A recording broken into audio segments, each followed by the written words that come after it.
नमस्कार, आप देख रहे हैं दूरदर्शन किसान कार्यक्रम हेलो किसान में आप सभी का स्वागत है। मैं हूं आपके साथ मोनालिसा। शाम के 6 बज चुके हैं, लेकर हाजिर हैं हम कार्यक्रम हेलो किसान, जिसमें हम कृषि क्षेत्र से जुड़े हुए अहम विषय आपके लिए लेकर आते हैं। विशेषज्ञ मेहमानों से विस्तार से उस पर चर्चा होती है। साथ ही चूंकि ये फोन इन कार्यक्रम है, आप भी अपने सवाल पूछ सकते हैं हमारे फोन लाइन के जरिए जुड़कर, या फिर ईमेल या सोशल मीडिया के अलग अलग प्लेटफॉर्म्स के जरिए भी विषय से जुड़े हुए सवाल आप हम तक पहुंचा सकते हैं।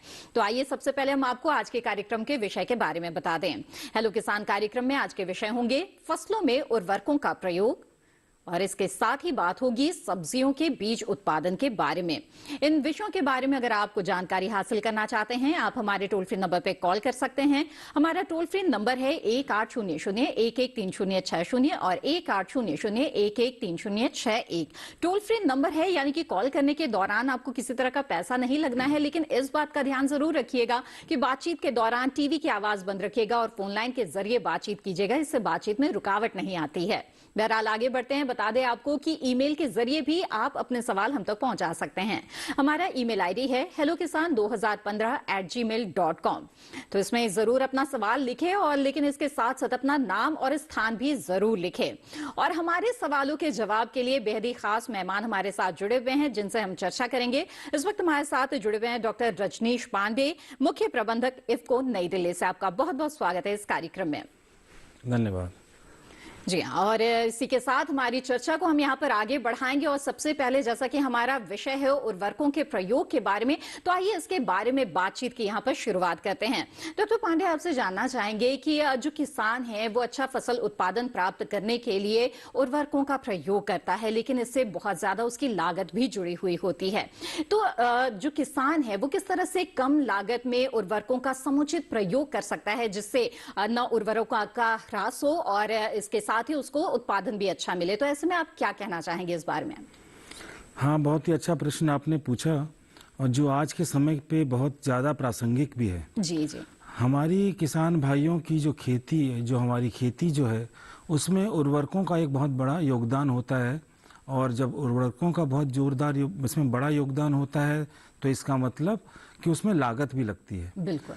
तो हमारे किसान भाइयों से, इफ्को की तरफ से मैं ये निवेदन करना चाहूँगा कि हमें उर्वरकों पर सही तरीके से ही इसका देखकर इसका प्रयोग करना चाहिए।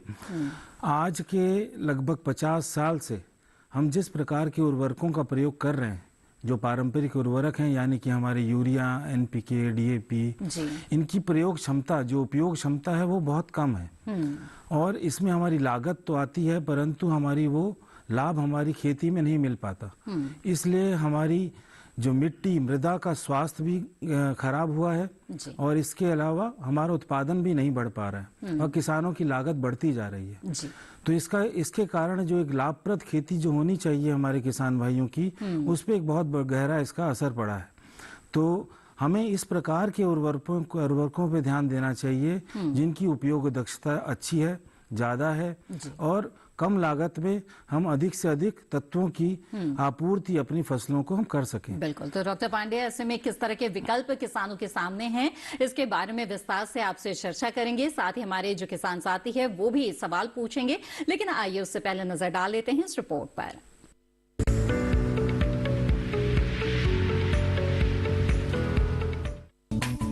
मिट्टी में सारे पोषक तत्व मौजूद नहीं होते, इसीलिए फसल के हिसाब से उर्वरक मिलाकर मिट्टी की उर्वरा शक्ति में इजाफा किया जाता है, ताकि पैदावार अच्छी हो। लेकिन किस फसल में उर्वरक की कितनी मात्रा दी जाए, ये सुनिश्चित करना बेहद जरूरी है। इसके लिए उर्वरक कब देना है, ये बात भी मायने रखती है। वैसे तो फसल के संपूर्ण विकास के लिए 18 पोषक तत्वों की जरूरत होती है, जिसमें नाइट्रोजन, फास्फोरस, पोटाश का उपयोग अधिक मात्रा में और बाकी अन्य तत्वों का उपयोग कम मात्रा में किया जाता है। उर्वरक फसल में देने के मुख्य 3 तरीके हैं, जैसे भूमि में प्रयोग करके, खड़ी फसल में देकर और छिड़काव करके। लेकिन इन्हें सही समय पर देना होता है। किसी भी फसल की भरपूर पैदावार के लिए आवश्यक है कि शुरू से ही पौधों की अच्छी बढ़वार हो, जिसके लिए बुआई के समय 1/2 या 1/3 भाग नाइट्रोजन खाद, पूरी फास्फोरस, पोटाश, जिंक व गंधक की मात्रा खेत में डालें। नाइट्रोजन की बीज अंकुरण के समय कम जरूरत होती है, लेकिन बढ़वार व फल फूल आने के समय अधिक जरूरत होती है। फास्फोरस पौधे की जड़, बाली और दानों के लिए जरूरी है, जिसे पौधा उपयुक्त मात्रा में अपने बढ़वार के समय लेता है। पोटाश का प्रयोग फसल शुरू से आखिरी तक करती है और बढ़वार की अवस्था में पोटाश का उपयोग नाइट्रोजन व फास्फोरस की अपेक्षा अधिक करता है।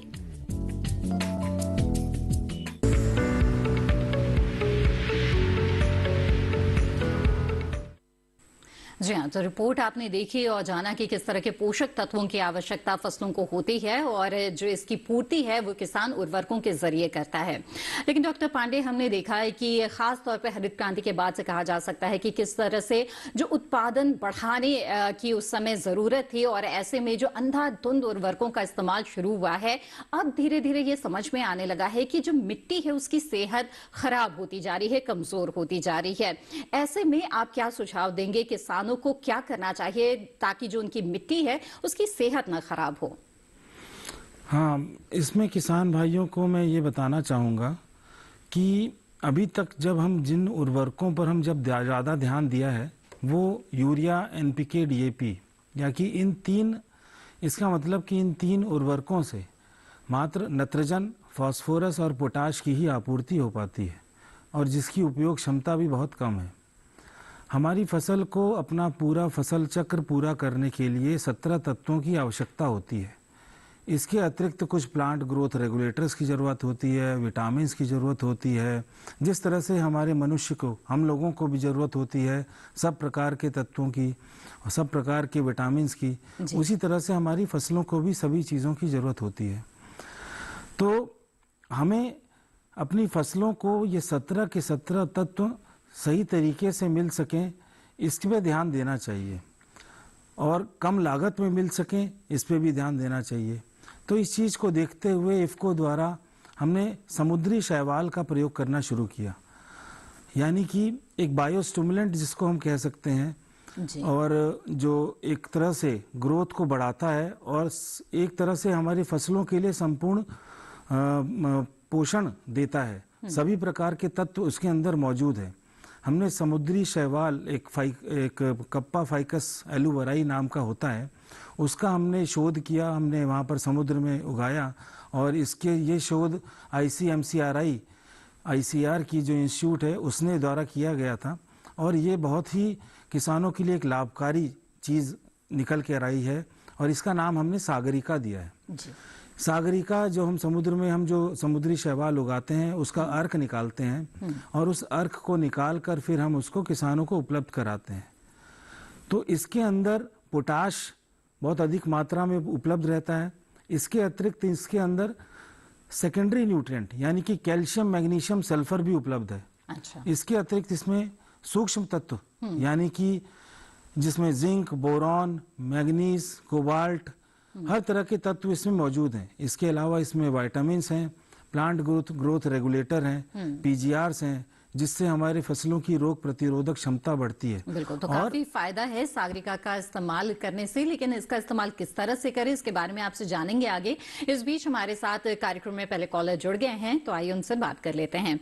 विपिन जी इस वक्त सागर मध्य प्रदेश से हमारे साथ फोन लाइन पर जुड़ गए हैं। विपिन जी स्वागत है आपका, पूछिए अपना सवाल। जी मैम नमस्ते मैम, मेरा सवाल ये था कि जो आज का विषय है उर्वरकों को लेकर, तो मैं जानना चाह रहा था कि खेतों में गहरी जुताई कराने से कितनी उर्वरकों की पूर्ति हो सकती है, और दूसरा ये था कि गहरी जुताई करने के मतलब उचित समय क्या है और कितने दिनों के लिए खेत को गहरी जुताई करने के बाद छोड़ देना चाहिए। जी, डॉक्टर रजनीश पांडे क्या सुझाव देना चाहेंगे? इनका प्रश्न क्या पूछा है इन्होंने? गहरी जुताई से जुड़ा हुआ इनका सवाल है कि गहरी जुताई करके कितने दिनों तक छोड़ देना चाहिए और गहरी जुताई के बाद जो उर्वरकों का प्रयोग है वो किस प्रकार से करें, ये जानना चाहते हैं। जी, उर्वरकों का प्रयोग हम लोग प्राय हम बुआई के समय करते हैं, उसके बाद हम इसकी टॉप ड्रेसिंग के समय करते हैं। परंतु जो भी उर्वरक जो हम बुआई के समय हम करते हैं उसमें सबसे महत्वपूर्ण क्या चीज़ है कि हमारे आज के समय में हमारी जो मिट्टी की जो उर्वरा शक्ति है और उसके अंदर एक अम्लीयता आती जा रही है, एसिडिक नेचर होता जा रहा है, वो ज़्यादा से ज़्यादा यूरिया के प्रयोग के कारण हुआ है। इसलिए जो हमारी फसलों को जितने भी प्रकार के तत्व मिलने चाहिए वो हमारी ज़मीन से नहीं मिल पाते हैं। वो उसके अंदर मौजूद होते हैं परंतु वो उपलब्ध नहीं हो पाते। इसलिए हमें इसका पानी छिड़काव भी कराना चाहिए। हमने जब गहराई जोताई कर दी, उसके बाद जब बीज की बुआई आए, उससे पहले हमारे खेत में जैव उर्वरक का प्रयोग कराना चाहिए। जैव उर्वरक का प्रयोग किस प्रकार कराएं? उसका प्रयोग कराने का बहुत ही सरल तरीका है कि हमारे पास जितने भी खरपतवार, जितने भी प्रकार के जो खेती में जो जितने भी बची हुई जितनी भी चीज़ें हैं, उन सभी को गला के सड़ाकर, गोबर की खाद को गलाकर सड़ाकर, उसके बाद इसमें आधा सीसी जो नैनो इसमें जैव उर्वरक की, यानी कि 500 ml इसके अंदर जैव उर्वरक NPK कंसोर्टिया मिला दिया जाए और उसके बाद इसको पूरे खेत में फैला दिया जाए। इसके फैलाने से क्या होगा कि जितने भी नाइट्रोजन, फास्फोरस, पोटाश के जितने भी बैक्टीरिया हैं वो अपने आप को बढ़ाने लग जाएंगे। जब वो बढ़ाएंगे तो उनकी उपलब्धता जब बढ़ेगी तो नाइट्रोजन, फास्फोरस, पोटाश जो हमारी जमीन में मौजूद है उसकी उपलब्धता भी हमारी फसलों को ज्यादा से ज्यादा हो पाएगी। फिर हम जब यूरिया का प्रयोग या फिर DAP का बुआई के समय जब प्रयोग करेंगे तो उसके जितने भी आप प्रयोग कर रहे हैं उसका आप आधे से भी कम उसको करेंगे, तब भी उससे अधिक आपको उत्पादन प्राप्त होगा। जी। बुआई के समय इसके अलावा एक चीज और करें कि आप सागरिका ग्रेन्यूल, ये चीज आता है जिसके अंदर सभी प्रकार के पोषक तत्व हैं, तो वो बुआई के समय इसका भी प्रयोग कराएं ताकि हमारी फसल को, हमारे बीज को सभी प्रकार के तत्व शुरुआत से मिलना शुरू हो। बिल्कुल। तो विपिन जी, आपने विस्तार से जाना कि किस तरह से आप उर्वरकों का इस्तेमाल कर सकते हैं। आइए अब यहाँ पर आगे बढ़ते हैं। हमारे अगले मेहमान हमारे साथ जुड़ गए हैं डॉक्टर VS तोमर, विभागाध्यक्ष शाकीय विज्ञान संभाग IRI पूसा से। डॉक्टर तोमर, आपका बहुत बहुत स्वागत है हेलो किसान कार्यक्रम में। जी डॉक्टर तोमर, सबसे पहले आपसे जानना चाहेंगे हम, जैसे कि आज का हमारा विषय है सब्जियों का बीज उत्पादन, तो हमारे बहुत से किसान हैं जो बीज उत्पादन से जुड़े हुए हैं या तो फिर जुड़ना चाहते हैं, तो ऐसे में सब्जियों के बीज उत्पादन के लिए किसानों को किन किन बातों का ध्यान रखना चाहिए? देखिए मोनालिसा जी, पहले तो मैं अपने किसान भाइयों को जिन्होंने सब्जी बीज फसलें बीज उत्पादन के लिए लगाई हुई हैं उनको बताना चाहूंगा जी। अभी तो मैं पत्तेदार सब्जियों में पालक, मेथी, कसूरी मेथी, धनिया, साग, सरसों ये अभी खेत में लगी हुई हैं और उसमें पुष्पन की अवस्था है जी। तो ऐसे में पुष्पन की अवस्था में प्रमुख बात ये होती है कि खेत के अंदर कोई भी अवांछनीय पौधा नहीं होना चाहिए। यानी कि अवांछनीय पौधा कौन सा पौधा है? वो पौधा है जो आपने फसल बोई नहीं है, जो किस्म आपने बोई नहीं है, उसका पौधा अगर आपके खेत में बीज फसल में है तो वो उसे मिश्रण करके या संकरण करके बीज की आनुवांशिक शुद्धता को खतरा पैदा कर सकता है जी। मैं उदाहरण के तौर में अपने किसान भाइयों को बताना चाहूंगा, अगर आपने मेथी लगाई हुई है, अगर मेथी के अंदर आपकी मिलीलोटस एल्बम एक होता है, अगर वो है मुरेला जिसको बोलते हैं, अगर मुरेला उगा हुआ है तो उसको जो है निकालना है और ऐसे कसूरी मेथी में से भी निकालना है, पालक में से जंगली पालक को निकालना है, साग सरसों में से दूसरी सामान्य सरसों को निकालना है, धनिया में से कोई और पौधा है तो उसको निकालना है, उसको निकालना है ताकि बीज फसल के अंदर उन पौधों के द्वारा किसी प्रकार का संकरण ना हो सके और उसमें मिश्रण ना हो सके, क्योंकि दो ही तरीके से बीज की आनुवांशिक शुद्धता को ज्यादा खतरा होता है, या तो जो हमारे अवांछनीय पौधे हैं, दूसरी किस्म के पौधे हैं, या खरपतवार के ऐसे पौधे जिनको बीजों से अलग नहीं किया। इसके साथ साथ जैसे मूली है, फूल गोभी है, जो नवंबर माह में तैयार होती है, वह भी पुष्पन की अवस्था में है। साग सरसों अधिकांश अपना फलियां का निर्माण कर चुकी हैं, शलजम में ये हो चुका है, लेकिन जहां थोड़ी देरी से लगाई हुई है उनमें अचानक से जो गर्मी में वृद्धि, तापक्रम में वृद्धि हुई है, उसको हमारे किसान भाइयों को देखना है। ठीक है, बिल्कुल। तो कई बातें जिनका ध्यान रखना होता है अगर आप अच्छा बीज उत्पादन प्राप्त करना चाहते हैं। डॉक्टर तोमर विस्तार से इस बारे में आपसे समझेंगे आगे। आइए उससे पहले नजर डाल लेते हैं इस रिपोर्ट पर।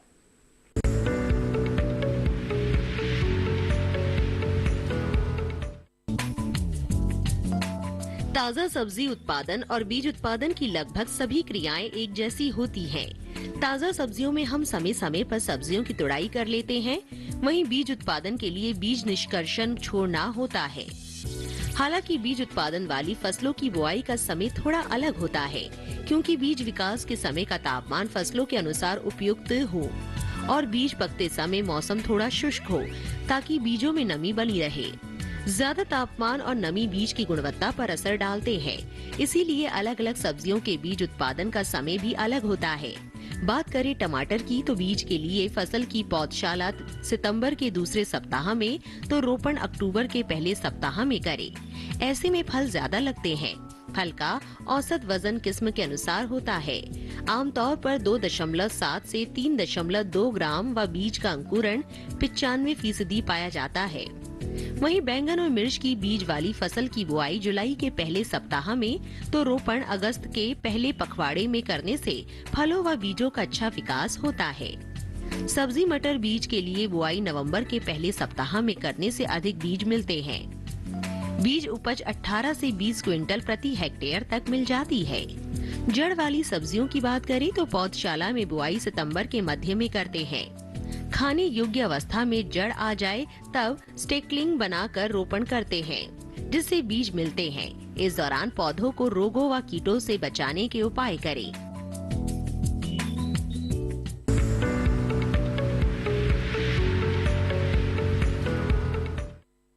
तो रिपोर्ट आपने देखी और बातचीत को आगे बढ़ाएंगे, लेकिन इस बीच हमारे साथ कार्यक्रम में अगले कॉलर जुड़ गए हैं। आइए उनका सवाल यहाँ पर ले लेते हैं। नंदस्वरूप मिश्रा जी बाराबंकी उत्तर प्रदेश से इस वक्त हमारे साथ जुड़े हुए हैं। नंदस्वरूप जी, स्वागत है आपका, पूछिए अपना सवाल। मिश्रा बाराबंकी उत्तर प्रदेश से जी। मैं जानना चाहता हूँ कि बीज बनाने के लिए जिस पौधा में हम रोपाई किए हैं तो उस खेत से कितनी दूरी पे दूसरे पौधे न लगाए जाए, जिससे जो इससे या उसमें आवागमन हमारा बीज प्रभावित न होने पाए।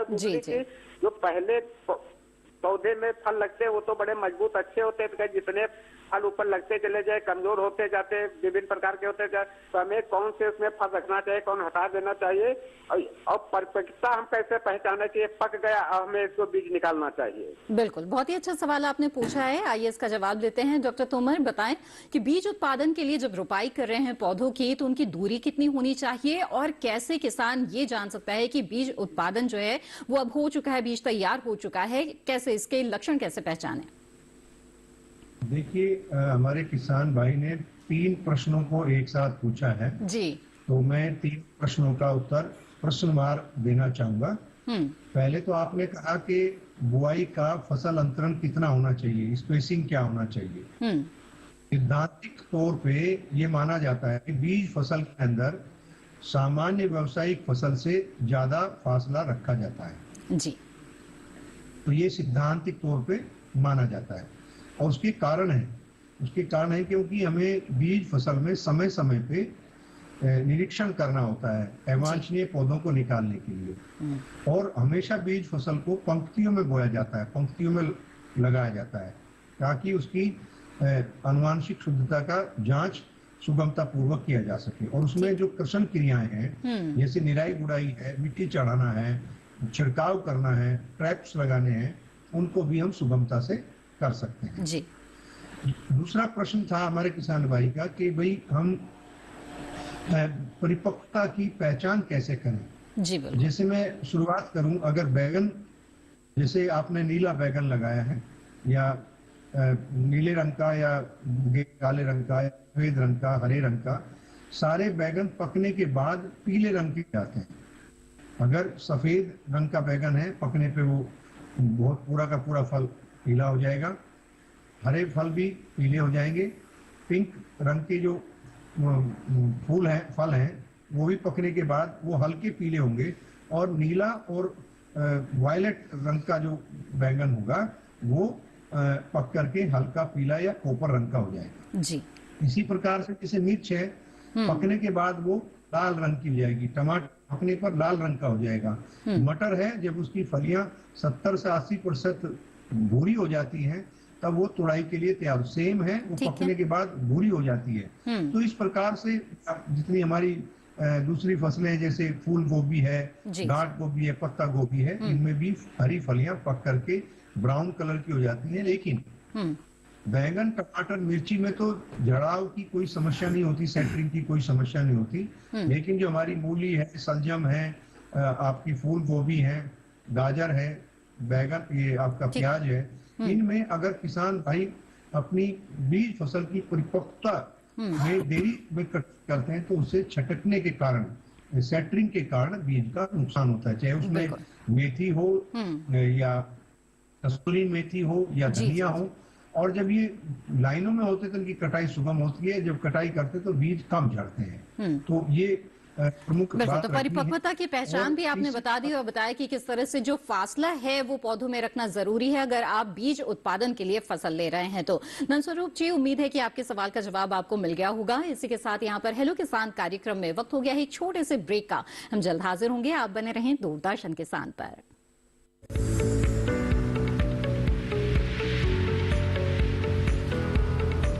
अरे भाई, सुना नहीं क्या? केसीसी ने किसानों का जिंदगी बदल दिया है। देश के छोटे किसान 1,60,000 रुपए तक का कर्ज बिना किसी गारंटी को ले पाएंगे। ब्याज खोरों से भी पीछा छुटा। मैं तो जैविक खेती का पूरा सामान मंगा लिया, केसीसी का भी कोई दबाव नहीं है। ब्याज चुकाने के लिए पूरा 1 साल मिलता है। समय पर भुगतान करने पर केवल 4% के सालाना ब्याज पे लोन मिल गया मुझे। अपना आधार कार्ड, लेटेस्ट फोटो और जमीन के कागजात लेके अप्लाई करो बस। और नामांकन भरने के लिए जेब भी ढीली नहीं करनी पड़ी।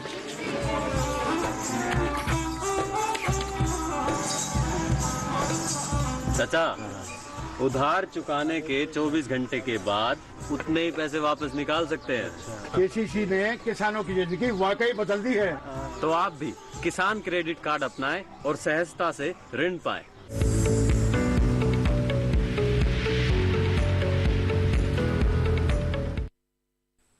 ब्रेक के बाद आप सभी का फिर से स्वागत है। आप देख रहे हैं कार्यक्रम हेलो किसान। आज इस कार्यक्रम में फसलों के उर्वरकों के प्रयोग के बारे में और साथ ही सब्जियों के बीज उत्पादन के विषय पर विस्तार से हम चर्चा कर रहे हैं। इन विषयों से जुड़े हुए सवाल अगर आप पूछना चाहते हैं तो आप हमारे टोल फ्री नंबर पर कॉल कर सकते हैं या फिर आप हमें ईमेल भेज सकते हैं hellokisan2015@gmail.com पर, या फिर सोशल मीडिया के अलग अलग प्लेटफॉर्म्स के जरिए भी आप अपने सवाल हम तक पहुंचा सकते हैं। बातचीत को यहाँ पर आगे बढ़ाएंगे, लेकिन कई सवाल सोशल मीडिया के जरिए लगातार हमारे पास पहुंच रहे हैं, तो आइए कुछ सवालों को यहाँ पर शामिल कर लेते हैं। एक सवाल भेजा है ईमेल के जरिए आलोक रंजन साहू ने संबलपुर ओडिशा से। ये जानना चाहते हैं कि क्या बायो फर्टिलाइजर और अजोला को एक साथ अप्लाई कर सकते हैं। तो डॉक्टर रजनीश पांडे बताएं। बायो फर्टिलाइज़र से हमारे जितने भी ज़मीन में जितने भी कीटाणु यानी कि जितने भी जीवाणु जो उपलब्ध थे उसी को ही बायो फर्टिलाइज़र में डाला गया है और उसी को हम वापस अपनी धरती को दे रहे हैं ताकि उसको और अधिक उसमें वो जीवाणु बढ़ सकें और उसकी उत्पादन क्षमता बढ़ सके। तो हमारे बायो फर्टिलाइज़र को आप किसी के साथ भी जोड़ सकते हैं और उसके साथ मिलाकर उसको डाल सकते हैं, उसमें किसी प्रकार की कोई हानि नहीं होगी। बिल्कुल, तो एक साथ इस्तेमाल किया जा सकता है और कोई भी हानि फसलों को नहीं होती है। आगे बढ़ते हैं और एक सवाल भेजा है सोशल मीडिया के जरिए और दीपक जी ने इटावा उत्तर प्रदेश से, और इनका सवाल ये है कि लौकी की जनवरी में नर्सरी लगाई थी और हाइब्रिड बीज का इस्तेमाल किया था, मिट्टी की तैयारी में डीएपी गोबर की खाद का भी इस्तेमाल किया था, अभी तक अंकुरण नहीं हुआ है, तो इसके क्या कारण हो सकते हैं? डॉक्टर तोमर बताएं, क्या वजह हो सकती है कि अंकुरण नहीं हुआ है, फुटाव नहीं हुआ है बीज से? देखिए, हमारे किसान भाई को ये समझना होगा कि बीज के जमाव के लिए जो जितनी बेल वाली सब्जियां जब हम गर्मी में उनकी बिजाई करते हैं जी, 2 प्रकार से हम बिजाई करते हैं। या तो हम संरक्षित अवस्थाओं में सॉइललेस मीडिया में या प्लास्टिक पॉलीथीन के लिफाफों में बीज की बुआई करके वो तैयार करते हैं मध्य जनवरी में। और एक तरीका होता है कि हम सीधे खेत में बीजों की सीधे बिजाई करते हैं जी। अब उन बातों में ये ध्यान रखना होगा कि अगर सीधे बिजाई करना है तो हमें वातावरण का तापक्रम देखना होगा। जनवरी के माह में अगर हमारे किसान भाई ने अपने खेत में सीधे बिजाई की है तो तापक्रम बहुत कम था जनवरी में जी। पूरा जनवरी में तापक्रम बहुत कम था जो बीज के जमाव के लिए उपयुक्त नहीं होता है। लौकी, तुरई, खीरा, खरबूजा, ककड़ी, इनके बीज के जमाव के लिए कम से कम औसतन तापक्रम 22 से 25 डिग्री होना चाहिए जी।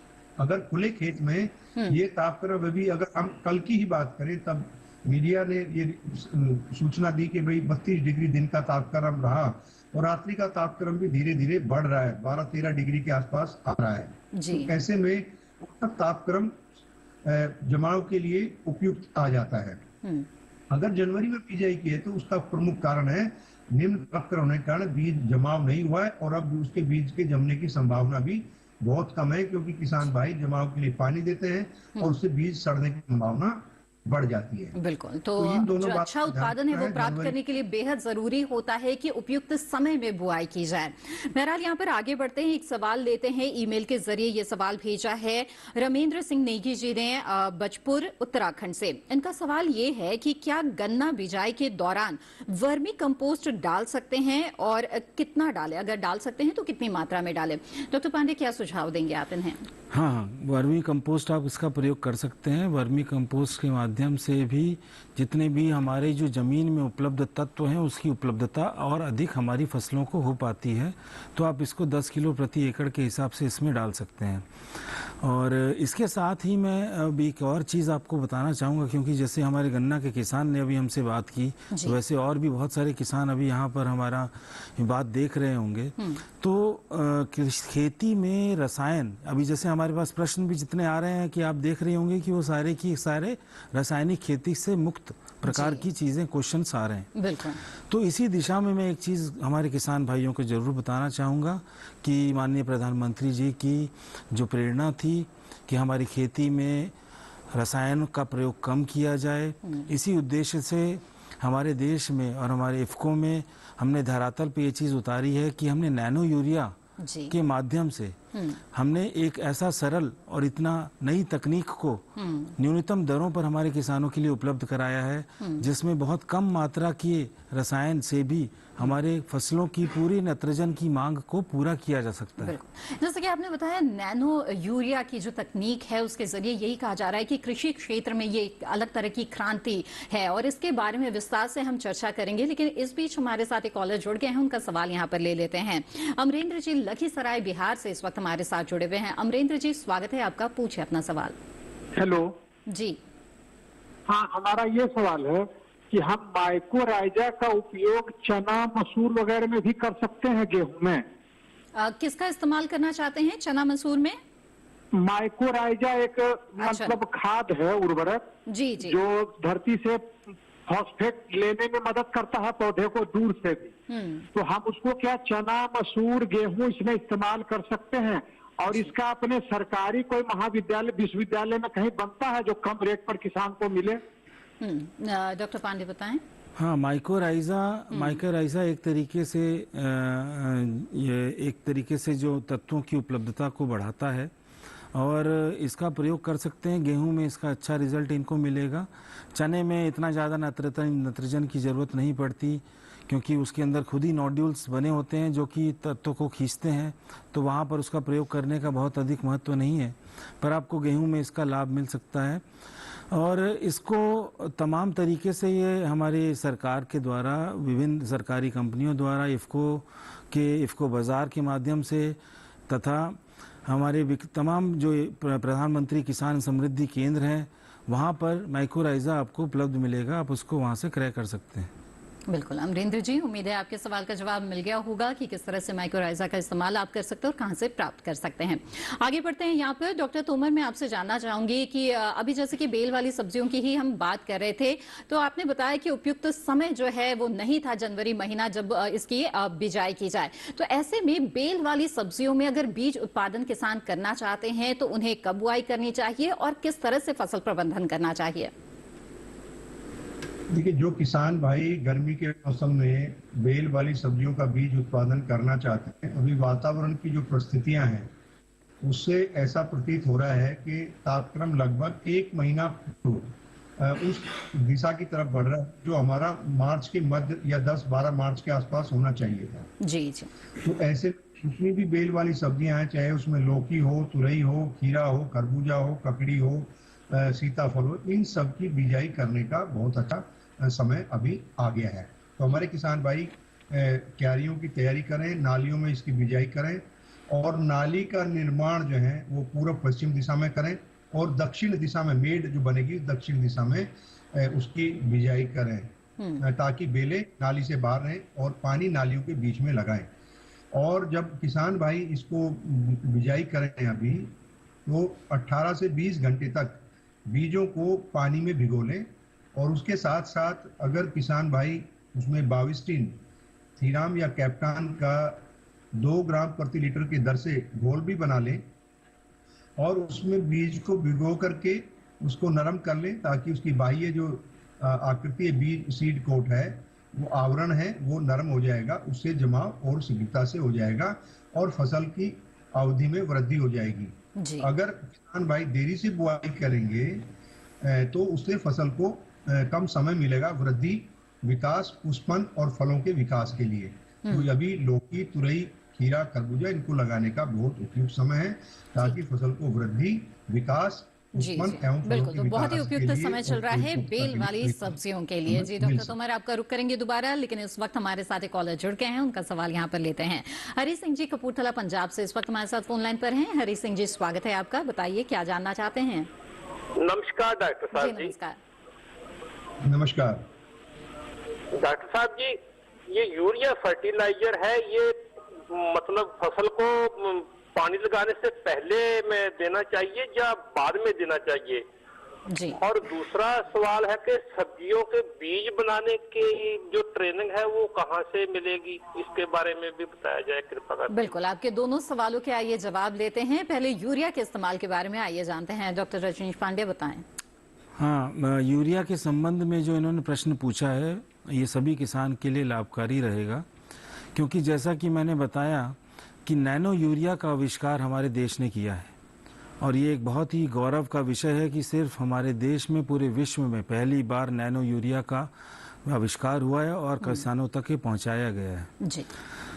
किसान भाइयों, शुरुआत में जब बुआई के समय कुछ थोड़ा नत्रजन की ज़रूरत होती है, परंतु उस समय फॉस्फेट और पोटैश की ज़्यादा ज़रूरत होती है, तो हम थोड़ा सा यूरिया बेसल डोज में इसका प्रयोग करें। परंतु जितनी भी टॉप ड्रेसिंग हम करते थे वो सारी की सारी टॉप ड्रेसिंग हमें यूरिया की बंद कर देनी होगी और हमें इसकी जगह नैनो यूरिया का प्रयोग कराना है। नैनो यूरिया का प्रयोग क्यों कराना है ये जानना आपको बहुत आवश्यक है और इस बात को आप ज़रा ध्यान से सुनिएगा, क्योंकि यूरिया से जो नाइट्रोजन मिलता है वह अस्थिर अवस्था में होता है।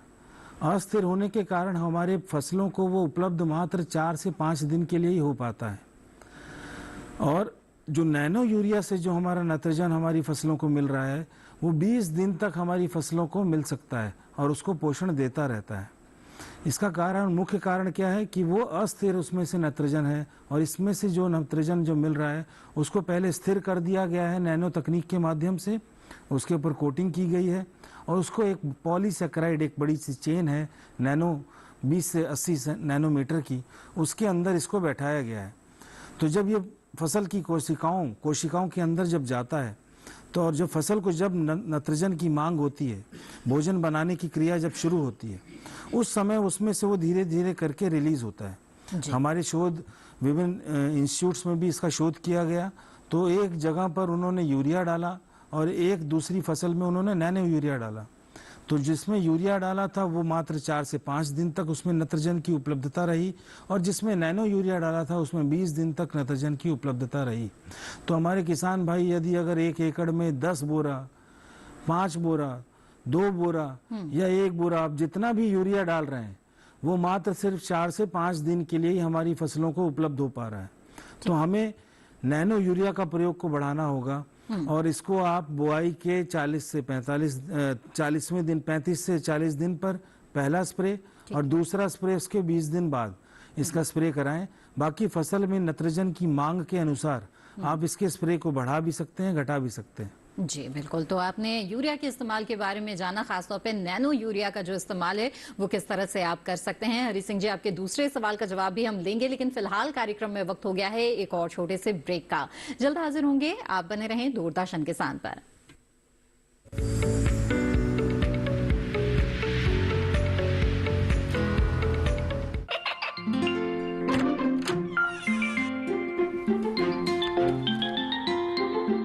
ये क्या हो रहा है? काशवी, इतने कम मार्क्स? काशू बेटा पढ़ा करो, पढ़ोगी नहीं तो आगे कैसे बढ़ोगी? मम्मा मैं भी तो आपसे यही कहना चाहती हूँ, पढ़ा करो। आप पढ़ोगे नहीं तो आगे कैसे बढ़ोगे? मतलब? वो देखो सिर्फ बैक पर छपा ऑर्गेनिक नहीं, ऑर्गेनिक का निशान पहचानिए।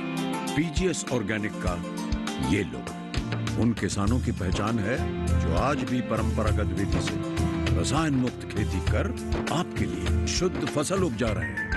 आप समझे मम्मा, अगर मैं प्योर ऑर्गेनिक फूड नहीं खाऊंगी तो अच्छे मार्क्स कहाँ से लाऊंगी? अच्छा बच्चों, जैविक खेती की इस मुहिम को आगे बढ़ाइए, शुद्ध ऑर्गेनिक अपनाइए।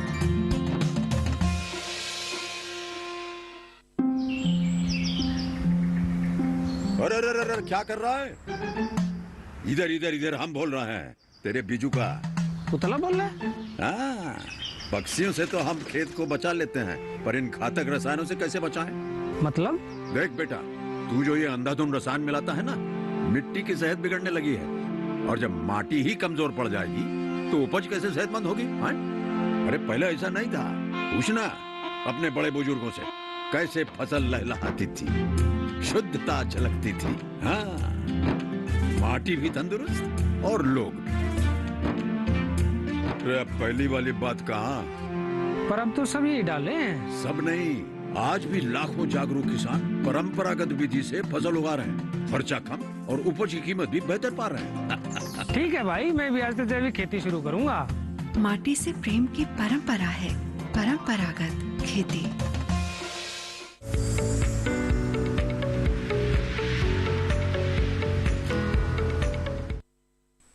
ब्रेक के बाद आप सभी का फिर से स्वागत है। आप देख रहे हैं कार्यक्रम हेलो किसान।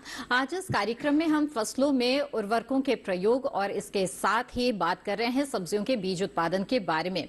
इन विषयों पर हमारी चर्चा जारी है। इस बीच आप हमें लाइव कार्यक्रम के दौरान फोन कॉल तो कर ही सकते हैं, साथ ही हेलो किसान 2015@gmail.com पर ईमेल भेज सकते हैं और सोशल मीडिया के अलग अलग प्लेटफॉर्म्स यानी फेसबुक और इंस्टाग्राम के जरिए भी आप अपने सवाल हम तक पहुंचा सकते हैं। इस वक्त हमारे साथ एक कॉलर जुड़ गए हैं, आइए उनका सवाल लेते हैं।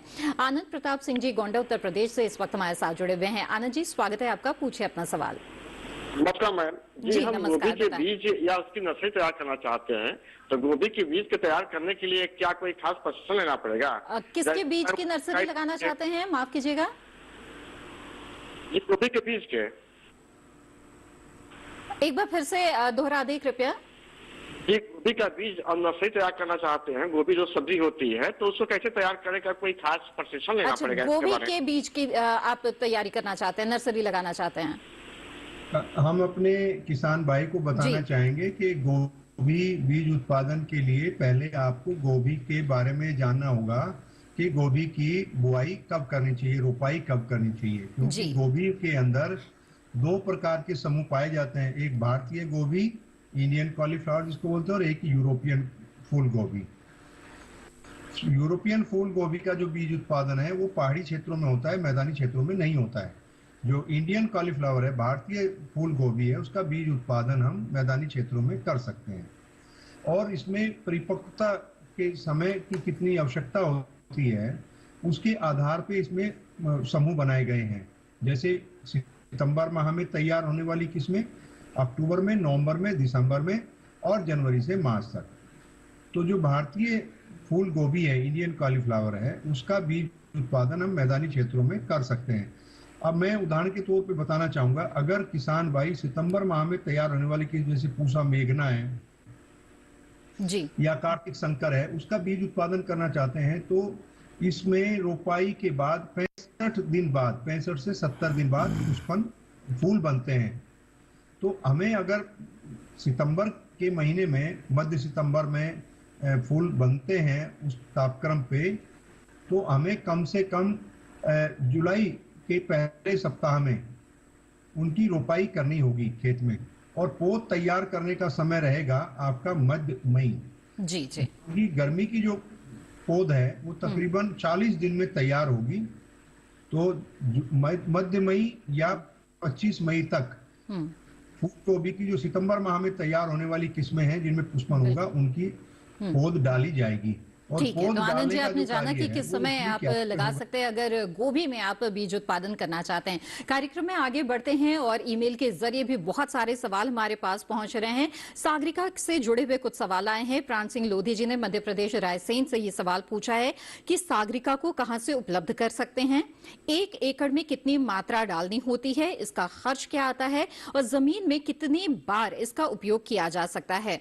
इसके अलावा जो सागरिका है इससे जुड़ा हुआ एक और सवाल भेजा है हमारे एक और दर्शक ने, सोबरन शर्मा जी ने ग्वालियर से। इनका सवाल यह है कि क्या सागरिका लिक्विड को मल्टीपल कर सकते हैं और पानी देते समय पानी के साथ क्या इसे मिला सकते हैं। डॉक्टर पांडे, बहुत सारे सवाल है सागरिका से जुड़े हुए। जी हाँ, तो सागरिका की जो इन्होंने जो प्रश्न मुझसे पूछे 4 या 5 क्वेश्चन हैं। जी जी। तो इसमें पहला प्रश्न ये है कि सागरिका कहाँ से उपलब्ध होता है। तो ये हमारे इफ्को बाजार के जितने भी बिक्री केंद्र हैं, सहकारी समितियां हैं, प्रधानमंत्री किसान समृद्धि केंद्र और जितनी भी ये प्रधानमंत्री किसान समृद्धि केंद्र हमारे हर देश के हर जिले में उपलब्ध है, तो वहाँ से ये प्राप्त कर सकते हैं।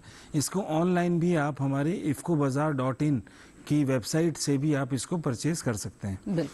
इसके पश्चात सागरिका का प्रयोग सागरिका 2 तरीके से है। सागरिका का एक ग्रेन्यूल दाना भी है और सागरिका लिक्विड भी है। जब हम बुआई करें, बीज की बुआई करें, उस समय 10 किलो प्रति एकड़ के हिसाब से सागरिका ग्रेन्यूल का प्रयोग कराएं। इसके पश्चात सागरिका लिक्विड का प्रयोग कराएं। जब 30 दिन से 35 दिन की फसल हो जाए, जब नैनो यूरिया का स्प्रे करने की बात आए, उसमें साथ उसी वक्त ही हम इसमें आधा लीटर सागरिका का स्प्रे करा सकते हैं और इस स्प्रे को हम रिपीट भी कर सकते हैं पुनः 20 से 25 दिन पे। जी। तो 2 बार आप इसका स्प्रे करा सकते हैं। और लागत कितनी आती है इसमें? लागत अब जो सागरिका जो है वो हमारे देश में जितने भी प्लांट बायोस्टिमुलेंट्स बिकते हैं उसमें सबसे सस्ती और सबसे इफेक्टिव है। इफेक्टिव इसलिए है कि इसके अंदर 28% सॉल्युबल सॉलिड्स होते हैं।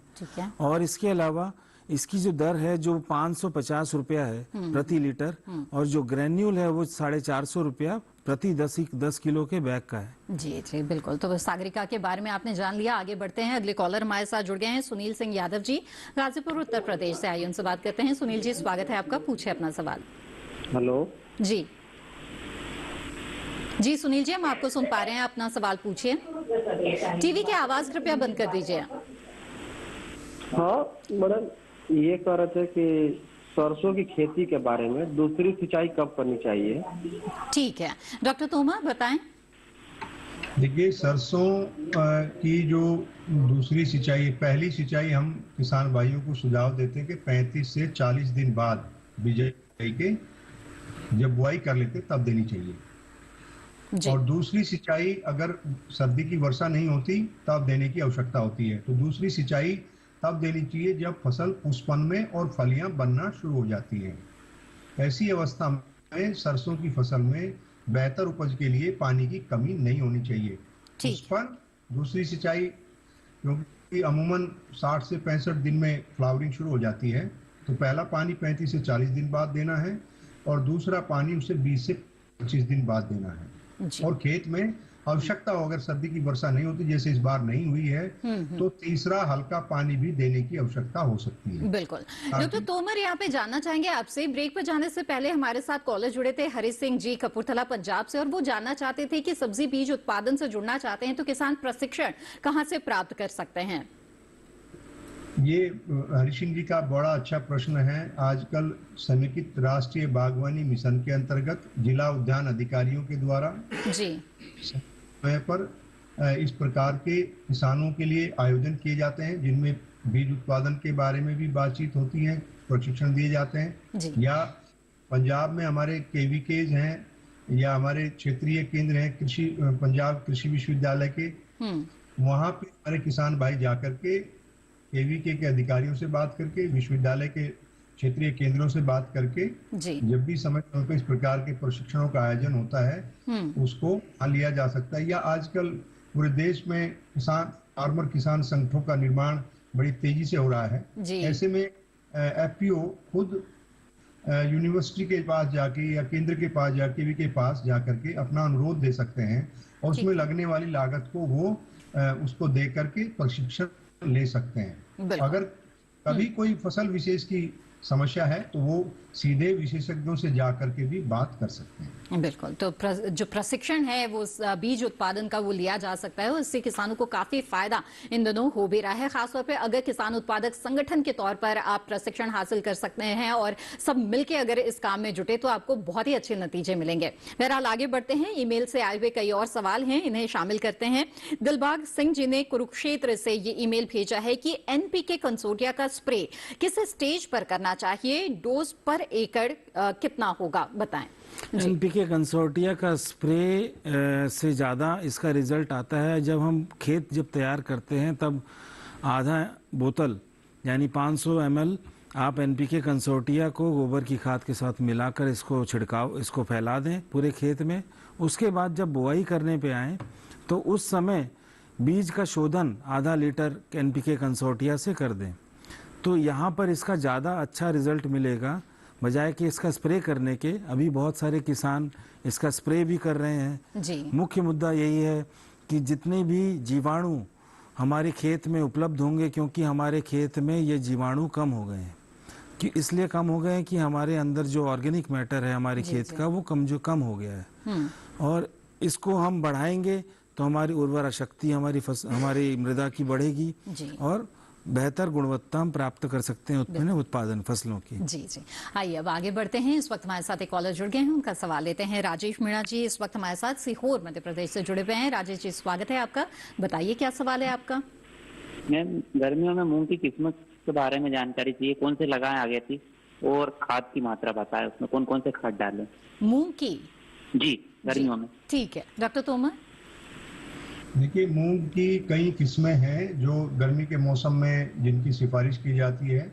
उसमें पूसा विशाल है, पूसा संस्थान द्वारा विकसित की गई है, और एक पंजाब कृषि विश्वविद्यालय द्वारा विकसित किस्म है 688, उसको आप लगा सकते हैं। इसके अलावा हमारे ही संस्थान की किस्म है पूसा 9531 और 672, और भी और कई विश्वविद्यालय हैं जहाँ पे मूंग की किस्मों का विकास हुआ है, जैसे JNKV जबलपुर है, आप मध्य प्रदेश से हैं, उनकी भी किस्में हैं, और चंद्रशेखर आजाद कृषि विश्वविद्यालय है, उनकी भी मूंग की किस्में हैं।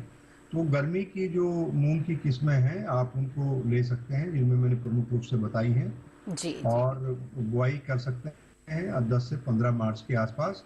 और तो राजेश जी, जाना किन किस्मों का चुनाव आप कर सकते हैं और बुआई का सही समय क्या होगा आपके लिए अगर आप मूंग की फसल लेना चाहते हैं। बहरहाल इसी के साथ हेलो किसान कार्यक्रम में वक्त है एक और छोटे से ब्रेक का। हम जल्द हाजिर होंगे, आप बने रहें दूरदर्शन किसान पर।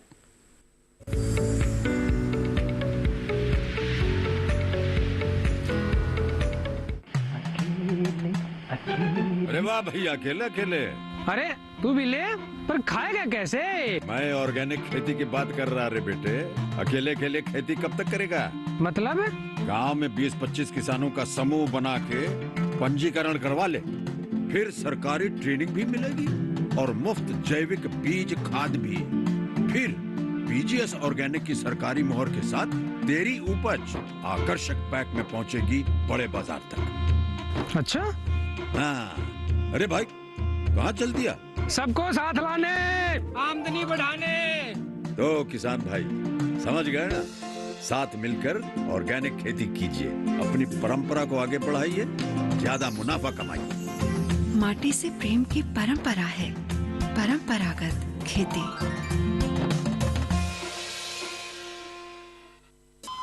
अरे सुन तो।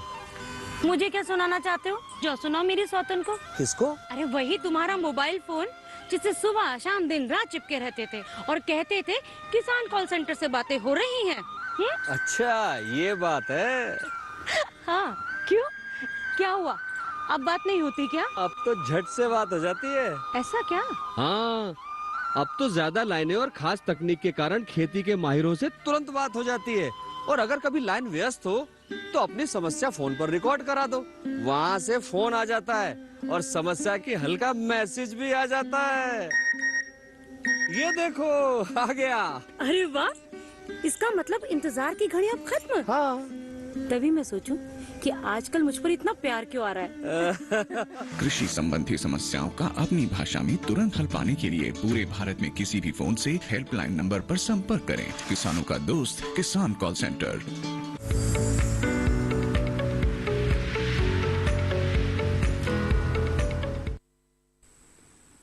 ब्रेक के बाद आप सभी का फिर से स्वागत है कार्यक्रम हेलो किसान में। इस कार्यक्रम में आज हम फसलों में उर्वरकों के प्रयोग और सब्जी बीज उत्पादन के बारे में बातचीत कर रहे हैं। इस बीच आप अपने सवाल पूछ सकते हैं। आप हमारे टोल फ्री नंबर पे कॉल कर सकते हैं या फिर ईमेल या फिर सोशल मीडिया के अलग अलग प्लेटफॉर्म्स के जरिए भी आप अपने सवाल हम तक पहुंचा सकते हैं, जो कि लगातार हमारे पास पहुंच रहे हैं। तो आइए ऐसे ही कुछ सवालों को यहाँ पर शामिल करते हैं। एक ईमेल भेजा है रोहित कुमार जी ने बदायूं उत्तर प्रदेश से, और इनका कहना है कि मैं ऑर्गेनिक खेती करना चाहता हूं, लेकिन राइजोबियम, एजोटोबैक्टर, माइक्रोराइजा ये मैंने बहुत ढूंढा लेकिन मार्केट में कहीं नहीं मिल रहा, केवीके में भी नहीं मिला, और पूसा दिल्ली बहुत दूर है, तो मुझे ये कहां से मिलेगा? डॉक्टर रजनीश पांडे बताएं। राजेश जी बदायूं से ही हैं और उसी के बगल में इफको रोहित जी, माफ करिएगा, रोहित जी बदायूं से हैं और उसी के बगल में हमारा संयंत्र है आंवला प्रोजेक्ट, जहां पर यूरिया बनता है और वहीं पर बायो फर्टिलाइजर भी बनता है। तो आप वहीं से प्राप्त कर सकते हैं। हमारे वहाँ पर सहकारी समितियाँ हैं, सभी सहकारी समितियों पे और आपको ये बायो फर्टिलाइज़र मिलेगा। इसके अलावा इफ़को बाज़ार के केंद्र हैं, इफ़को के खुद का केंद्र है बदायूं में, मुझे जहाँ तक अच्छी से याद है। आपके यहाँ तो बहुत अच्छे से आराम से सभी जगह आपको उपलब्धता हो सकती है। और इसके अतिरिक्त हमारे फील्ड ऑफिसर से, क्षेत्राधिकारी से आप बात कर सकते हैं। इसके अतिरिक्त आप ifcobazaar.com नाम की एक वेबसाइट है, ifcobazaar.com, आप वहाँ से भी परचेज कर सकते हैं, वहाँ से आपको मिल जाएगा। इसके अतिरिक्त हमारा एक टोल फ्री नंबर भी है 1800-103 1967 1967। आप इस टोल फ्री नंबर पे कॉल करके भी हमारी सूचना इसके बारे में ले सकते हैं, तो आपको जहाँ पे भी आप होंगे वहाँ पर मिल जाएगा। बिल्कुल। तो रोहित जी, आपके सवाल का जवाब मिल गया है आपको कि कहाँ आप संपर्क कर सकते हैं और ऑर्गेनिक खेती करने का जो आपका सपना है उसे कैसे पूरा कर सकते हैं। आइए आगे बढ़ते हैं। यहाँ पर अगला सवाल लेते हैं। अंकुर सहाय जी ने सवाल भेजा है, आजमगढ़ उत्तर प्रदेश से ताल्लुक रखते हैं। इनका सवाल है कि भिंडी की बुआई किस विधि से करे और उसे किस विधि से सिंचाई करे, भिंडी फसल में किस तरह का फर्टिलाइजर उपयोग करना चाहिए? डॉक्टर तोमर बताएं। भिंडी की बुआई के लिए अभी जो तापक्रम है वो अभी हमारे किसान भाई बुआई कर सकते हैं। बुआई पंक्तियों में करें और बेहतर रहेगा अगर छोटी मेड़ बना करके उनकी बुआई करें, मेड़ों के ऊपर बुआई करें तो और अच्छा होगा। और इसमें जहाँ तक उर्वरकों की बात है, इसमें नाइट्रोजन, फास्फोरस, पोटास तीनों उर्वरकों की आवश्यकता होती है। मैं अपने किसान भाई को सुझाव देना चाहूँगा कि आपने अगर अपनी मृदा की जांच की हुई है, उसमें एनपीके का स्तर क्या है उसको ध्यान में रखते हुए आपने एनपीके का इस्तेमाल कर सकते हैं। लेकिन मैं सामान्यतः जो इसके लिए बेहतर उपज के लिए संस्तुति की जाती है उसमें 100 किलोग्राम नाइट्रोजन और 60 किलोग्राम फास्फोरस और 40 किलोग्राम पोटास प्रति हेक्टेयर इसमें देने की आवश्यकता होती है। इसके साथ साथ अगर हमारे किसान भाई उसमें थोड़ा सल्फर का भी इस्तेमाल करते हैं तो वो भी 10 किलोग्राम सल्फर प्रति एकड़ के हिसाब से अगर यूज करते हैं तो वो भी इसके लिए लाभकारी रहती है। जी बिल्कुल। तोमर जी, आप लगातार हमारे साथ जुड़े रहें और बहुत ही अच्छी जानकारी आपने दी। आपका बहुत बहुत धन्यवाद हमारे साथ जुड़ने के लिए। और हमारे पास लगातार जो सवाल है वो ईमेल और फेसबुक के माध्यम से मिल रहे हैं। उन सवालों को इस कार्यक्रम में हम शामिल भी करते जा रहे हैं और कुछ धन्यवाद के भी मैसेज हमें संदेश मिल रहे हैं। और ऐसा ही एक मैसेज भेजा है अनिल जी ने। इन्होंने लिखा है कि हेलो किसान के माध्यम से मेरी खेत की उपज बढ़ी है, मैं आपका धन्यवाद करता हूं। बहुत बहुत धन्यवाद अनिल जी आपका भी कि यहाँ पर जो जानकारियां दी जा रही है उसका इस्तेमाल आप खेती किसानी के दौरान कर रहे हैं और इसका जो सकारात्मक प्रभाव है, जो नतीजे हैं वो भी निकल रहे हैं। ये जानकर हमें बेहद ही खुशी हुई और हमारा इससे मनोबल भी बढ़ता है और प्रोत्साहन मिलती है। तो इसी तरह से अपने जो संदेश है वो लगातार हम तक पहुंचाते रहे। बहुत बहुत धन्यवाद। यहाँ पर चलते चलते एक छोटा सा सवाल आपसे लेना चाहूंगी कि नैनो तकनीक से क्या कुछ और किया जा रहा है, हमें जल्दी से बताएं, क्योंकि हमने देखा कि लगातार जो किसानों के सवाल आ रहे हैं, रसायन मुक्त खेती करना चाहते हैं किसान भी अब। हाँ, तो किसानों के लिए बहुत ही लाभकारी नैनो तकनीक के आधारित जितने भी उर्वरक बन रहे हैं वो आगे भविष्य के उत्पाद हैं और इसी के ही आधार पर हमारी खेती और हमारी लाभप्रद खेती हम प्राप्त कर सकते हैं। नैनो तकनीक से हमारी मृदा का स्वास्थ्य बेहतर होगा, उत्पादन बढ़ेगा, लागत घटेगी, उत्पाद की गुणवत्ता बढ़ेगी, लाने ले जाने में जो परिवहन पे जो हमारे किसान भाई खर्चा करते थे वो एक बैग यूरिया, एक नैनो बोतल आधा लीटर की उसके बराबर है। लागत भी कम हो रही है किसानों की और उपज भी मिल रही है। तो बहुत बहुत धन्यवाद डॉक्टर रजनीश पांडे, आपने बहुत अच्छी जानकारी हमें दी, आपका बहुत बहुत धन्यवाद। तो हेलो किसान कार्यक्रम में विस्तार से जाना आपने सब्जियों में किस तरह से बीज उत्पादन कर सकते हैं और उर्वरकों का इस्तेमाल किस तरह से करें। आइए आगे बढ़ते कल के विषय के बारे में आपको बता दें। हेलो किसान कार्यक्रम में कल का विषय रहेगा सब्जियों की संरक्षित खेती और इसके साथ ही बात होगी प्राकृतिक खेती के बारे में। लाइव कार्यक्रम के दौरान तो आप सवाल पूछ ही सकते हैं, ईमेल के जरिए अपने सवाल आप हम तक पहुंचा सकते हैं। हमारा ईमेल आईडी है hellokisan2015@gmail.com। इसके अलावा आपको बता दें कि सोशल मीडिया के अलग अलग प्लेटफॉर्म्स के जरिए भी आप अपने सवाल हम तक भेज सकते हैं। Facebook, Instagram, Twitter handle TV screen पर फ्लैश किए जा रहे हैं। साथ ही आपको बता दें कि दूरदर्शन किसान के कॉल सेंटर नंबर पर भी आप कॉल कर सकते हैं। हमारा टोल फ्री नंबर है 1800-1130-60। इस पर आप कॉल करके अपने सवाल दर्ज करा सकते हैं। हेलो किसान कार्यक्रम को दूरदर्शन किसान के यूट्यूब चैनल पर भी आप देख सकते हैं और तमाम जानकारियां दोबारा हासिल कर सकते हैं। इसके लिए टीवी स्क्रीन पर दिखाए जा रहे इस QR कोड को स्कैन करें। इसी के साथ हेलो किसान की आज की कड़ी में बस इतना ही। हमें दीजिए इजाजत, आप बने रहें दूरदर्शन किसान पर। नमस्कार।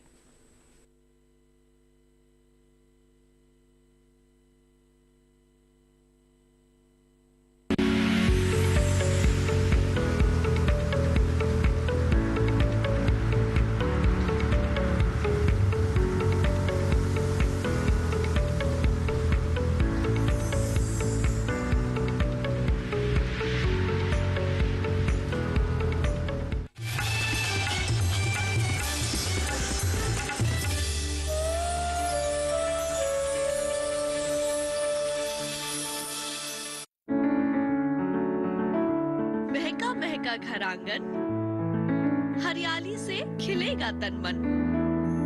छत पर छोटी सी बगिया, जरूरत भी पूरी, शौक भी पूरा। देखिए छत पर बागवानी, शनिवार सुबह 9 बजे। प्राकृतिक खेती जो है वो देशी गायों के बिना अधूरी है।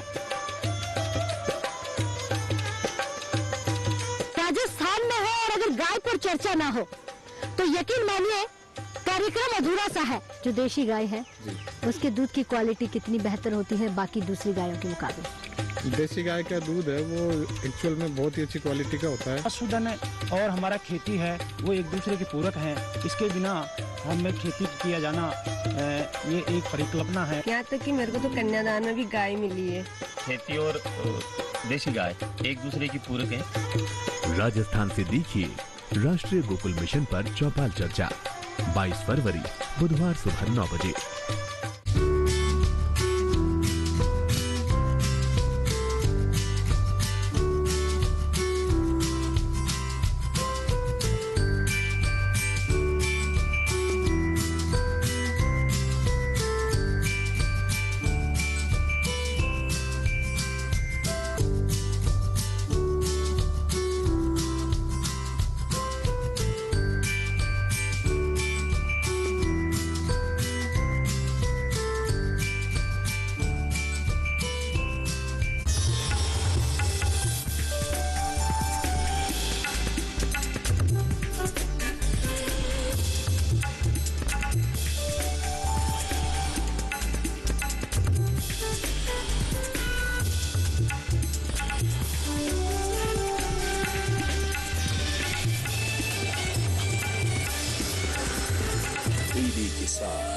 बदलते भारत की शान।